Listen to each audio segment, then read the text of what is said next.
Communiquer avec les deux chambres du Parlement sur l'état de la nation.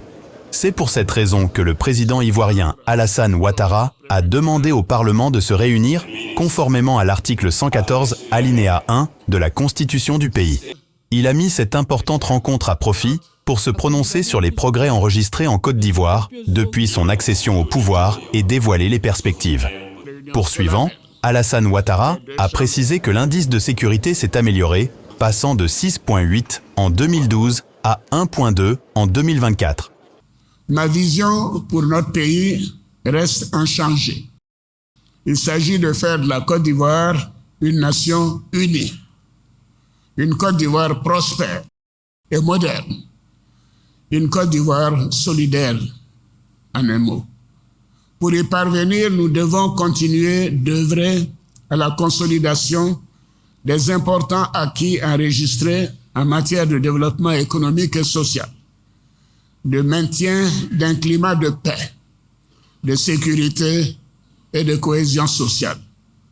En dépit de la conjoncture internationale, la conjoncture mondiale difficile, nous devons rester optimistes quant à une évolution favorable des tendances pour les prochaines années.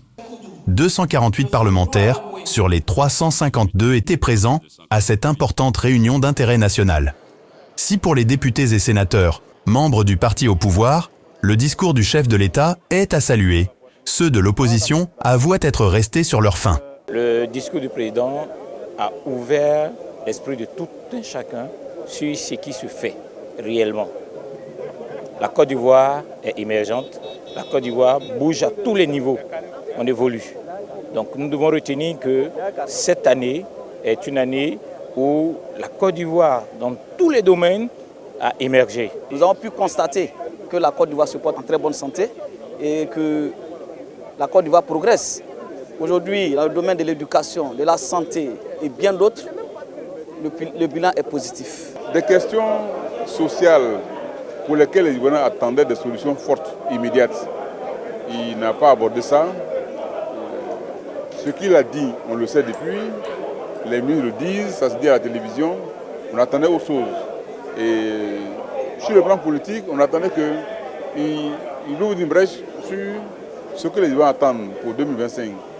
25 avril 2023. C'est à cette date que les deux chambres du Parlement ivoirien étaient réunies en congrès pour la dernière fois. De grandes décisions avaient été prises ce jour-là.